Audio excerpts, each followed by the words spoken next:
तेजी से बढ़ रहे हैं, इस बात को हम स्वीकार करते हैं। ये थोड़ा चिंता का विषय है, लेकिन घबराने की कोई जरूरत नहीं है। मैं आपका मुख्यमंत्री आपको ये भरोसा दिलाना चाहता हूं कि आपकी सरकार कोरोना से 4 कदम आगे चल रही है। जितनी जरूरत है उससे कहीं ज्यादा इंतजाम हम आपके इलाज के लिए कर रहे हैं। जैसा मैं हमेशा कहता आया हूं कि हम परमानेंटली जिंदगी में लॉकडाउन नहीं कर सकते, सब कुछ बंद करके नहीं रहा जा सकता। आज कोई ये नहीं कह सकता कि 1 महीना लॉकडाउन और कर लो तो कोरोना ठीक हो जाएगा, या 2 महीना लॉकडाउन और कर लो तो कोरोना ठीक हो जाएगा। कोरोना रहेगा, और अगर कोरोना रहेगा तो कोरोना का इलाज करने का इंतजाम करना पड़ेगा।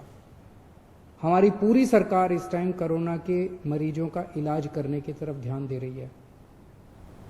दिल्ली का मुख्यमंत्री होने के नाते 2 चीजों पे ही मेरे लिए चिंता होगी। अगर दिल्ली के अंदर कोरोना की वजह से मौत का आंकड़ा बहुत बढ़ने लगा, मेरे लिए चिंता होगी। मेरा पूरी कोशिश है कि कोरोना के मरीज अगर बढ़ भी रहे हैं तो वो ठीक हों और घर चले जाएं, ठीक हों और घर चले जाएं। तो मौत नहीं होनी चाहिए कोरोना की वजह से, इसको कम से कम रखने की हम पूरी कोशिश कर रहे हैं। और दूसरी चीज, कोरोना की वजह से मान लीजिए 10,000 पेशेंट हो गए और हमारे पास 8,000 बेड हैं, तो मेरे लिए चिंता का विषय है। जब लोग इधर उधर के धक्के खाएंगे बेड के लिए, मेडिकल के लिए, इंतजाम के लिए, ऑक्सीजन के लिए, वेंटिलेटर के लिए, अगर लोगों को धक्के खाने पड़ेंगे, तब मेरे लिए चिंता का विषय है। और अगर बेड कम पड़ गए, ऑक्सीजन कम पड़ गई, वेंटिलेटर कम पड़ गए, पीपी किट कम पड़ गए, तो उसकी वजह से मौत भी ज्यादा हो जाएंगी, क्योंकि उनको इंतजाम नहीं मिलेगा। तो इस तरफ हमने पिछले 1 हफ्ते में हमने बेड्स का खूब इंतजाम कर लिया। आज दिल्ली में 17,386 अभी तक टोटल केस हुए। इनमें से केवल 2100 पेशेंट अस्पतालों में है, बाकी सब घरों के अंदर है। जो भी एक्टिव पेशेंट्स है घरों में है, घरों में इंतजाम कर रहे हैं, घरों में इलाज करा रहे हैं। 2100 पेशेंट अभी अस्पतालों में हैं। और हमारे पास पिछले 1 हफ्ते में हमने इस पे काफी काम किया है। आज की डेट में 6600 बेड कोरोना के, केवल कोरोना के लिए 6600 बेड का इंतजाम कर लिया है। पिछले हफ्ते जब मैं आपसे मिला था, 1 हफ्ता पहले, हमारे पास टोटल मिला के 4,500 बेड का इंतजाम था। पिछले 1 हफ्ते में हमने 2100 और बेड का इंतजाम कर लिया। 6600 बेड है आज हमारे पास। इन 6600 बेड्स में से केवल 2100 बेड के ऊपर पेशेंट हैं, 4500 बेड खाली पड़े हैं अभी अपने पास। और पिछले हफ्ते हमने ऑर्डर जारी कर दिए, 5 जून तक दिल्ली में 9,500 बेड्स तैयार हो जाएंगे। उनकी तैयारी चल रही है, ऑर्डर जारी कर दिए हैं। कई होटल्स को टेक ओवर कर रहे हैं हम लोग, होटल्स के अंदर बेड बना रहे हैं, वहां पे ऑक्सीजन कॉन्सेंट्रेटर लगाएंगे, अगर जरूरत पड़ी वहां भी ऑक्सीजन देने की, वहां भी ऑक्सीजन देंगे। तो 2100 पेशेंट्स के, केवल 2100 आज पेशेंट्स हैं, 6,500 बेड तैयार हो चुके हैं और 9,500 बेड और 1 हफ्ते के अंदर तैयार हो जाएंगे। तो आपको चिंता करने की जरूरत नहीं है। थोड़ा सा आपको ब्रेकअप दे देता हूं। दिल्ली सरकार के जो अस्पताल हैं, इसके अंदर अभी तक हमारे पास 2,500 बेड थे। 5 जून तक 4600 बेड तैयार हो जाएंगे टोटल। केंद्र सरकार के अभी तक 2329 बेड थे, ये थोड़े कम हो गए हैं, 2229 बेड अब केंद्र सरकार के हैं अस्पतालों में। और प्राइवेट में सबसे ज्यादा डिमांड थी, 677 टोटल अभी तक बेड थे। आज की डेट में 2677 हो गए हैं। 2,500 से ज्यादा बेड आज प्राइवेट में अवेलेबल हैं, प्राइवेट अस्पतालों में 2,500 से ज्यादा। और 5 जून तक 3677, 3,500 बेड प्राइवेट सेक्टर में हमारे पास हो जाएंगे। अक्सर बहुत सारे लोग प्राइवेट में जाना चाहते हैं, कहते जी मेरे पास तो इंश्योरेंस है, मैं तो प्राइवेट में जाना चाहता हूं। आपकी मर्जी, आप कहीं भी जाइए, लेकिन आपकी जानकारी लेके बता दूं, जैसे दिल्ली के सरकारी स्कूल बहुत अच्छे हैं, दिल्ली के सरकारी अस्पताल भी बहुत अच्छे हैं। अगर आप सरकारी अस्पतालों में जाएंगे तो आपको अच्छी व्यवस्था मिलेगी। एक आंकड़ा आपकी जानकारी के लिए, 14 मई को दिल्ली में 8,500 केस थे। 15 दिन बाद आज 17,000 केस हैं, डबल हो गए, 8,500 केस बढ़ गए। 14 मई को दिल्ली के अस्पतालों में 1,600 मरीज थे, आज 2,100 मरीज हैं। 8,500 पेशेंट बढ़ गए, लेकिन अस्पताल में केवल 500 मरीज बढ़े। मोटा मोटा मैं कहने की ये कोशिश कर रहा हूं कि जितने लोगों को कोरोना हो रहा है, या तो उनको कोई सिम्टम नहीं हो रहा, या उनको इतना मामूली सिम्टम हो रहा है, थोड़ी सी खांसी, थोड़ा सा बुखार, कि अपने घर में इलाज कर रहे हैं। 15 दिन में 8,500 केस बढ़े, लेकिन अस्पतालों में केवल 500 केस बढ़े।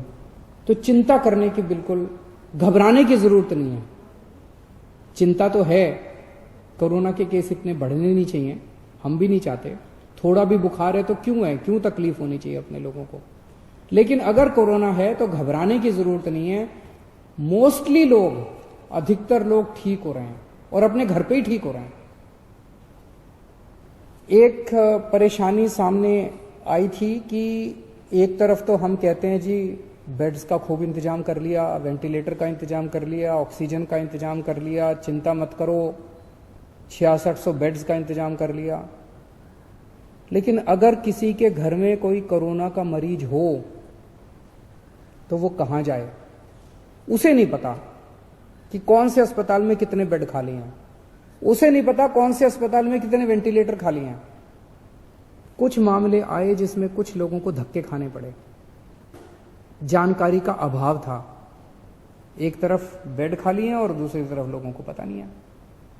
तो इसके लिए मैंने पिछले हफ्ते आप लोगों को बताया था, एक ऐप बना रहे हैं, ऐप बन गया है, उसकी टेस्टिंग चल रही है। परसों सोमवार को उस ऐप को लॉन्च करेंगे। उस ऐप को आप डाउनलोड कर लेना। उस ऐप में आपको एक अस्पताल का डेटा मिलेगा कि इस अस्पताल में टोटल इतने बेड हैं, इतने खाली हैं, इस अस्पताल में टोटल इतने वेंटिलेटर हैं, इतने खाली हैं। अगर किसी के भी घर में कोई बीमार हो तो आपको पता है कि किस अस्पताल में बेड खाली है और किस अस्पताल में वेंटिलेटर खाली है। आपको कहीं धक्के खाने की जरूरत नहीं है, आप उस हिसाब से उसी अस्पताल में जाओगे। जिनके पास स्मार्टफोन नहीं है वो वेबसाइट पे जाके कर सकते हैं। वेबसाइट वेब पेज भी बना रहे हैं, और एक हेल्पलाइन 1031 जो है उसके ऊपर भी ये वाली सारी जानकारी आपको मिल जाया करेगी। तो इसके बाद मैं समझता हूं कि आपको इधर उधर कहीं धक्के खाने की जरूरत नहीं पड़ेगी। एक मेरी सब लोगों से ये निवेदन है कि गंदी राजनीति के चलते कुछ लोग भ्रमित करने वाले वीडियो बनाते हैं। वीडियो कहीं और का है। आज सुबह से कोई एक वीडियो चला रखा है कि देखिए कितनी लाशें दिल्ली के अस्पताल में, वो पता चला कहीं और का है, दिल्ली का है ही नहीं। कल किसी ने चला दिया कि देखो दिल्ली सरकार के अस्पताल में कितना गंदा खाना, वो पता चला दिल्ली सरकार का अस्पताल ही नहीं था, कोई और अस्पताल था, किसी और का अस्पताल था, दिल्ली सरकार का था ही नहीं। तो एक तो मेरी लोगों से, जो भी लोग ऐसा करते हैं उनसे निवेदन है, देश इस टाइम बहुत मुश्किल अवस्था से गुजर रहा है। इस वक्त अपने को सबको राजनीति छोड़ के एक साथ मिलकर देश के लिए काम करना है। इस किस्म की गंदी राजनीति ठीक नहीं है। ये अपने देश को कमजोर करती है, अपने समाज को कमजोर करती है, अपने लोगों को कमजोर करती है, व्यवस्था को कमजोर करती है। जब ये कल वीडियो आया कि दिल्ली सरकार के अस्पताल में खाना अच्छा नहीं है, मैंने फोन किए सब जगह एमएस वगैरह को, इसको पता करो ये क्या है। उनका मनोबल टूटता है। वो कहते हैं जी हम इतना अच्छा काम कर रहे हैं और फिर भी हमारे बारे में इस तरह से दुष्प्रचार किया जा रहा है। जो डॉक्टर, जो नर्स इतना आगे बढ़ के काम कर रहे हैं, आज दिल्ली के अंदर दिल्ली के डॉक्टर्स, दिल्ली के नर्सेज ने इतनी मेहनत करके दिल्ली के अंदर डेथ के फिगर को, मौत के आंकड़े को इतना कम रखा हुआ है, और आप एक किसी और देश का, किसी और शहर का वीडियो चला के कहते हैं दिल्ली में लाशों का ढेर। सोचो उनके मन पे क्या गुजरती है। उनकी मेहनत का हम एक तरह से इंसल्ट कर रहे हैं। ऐसा मत कीजिए। और अगर आपको ऐसा कोई वीडियो मिले तो आंख बंद करके उस पर भरोसा भी मत कीजिए। अक्सर कई सारे ऐसे वीडियो फर्जी चल रहे हैं। अगर कोई सच्चा वीडियो होगा मैं आपको भरोसा देता हूं उसके ऊपर एक्शन लिया जाएगा, और हमने लिए हैं कि बहुत सारे ऐसे झूठे वीडियो भी चल रहे हैं। नमस्कार।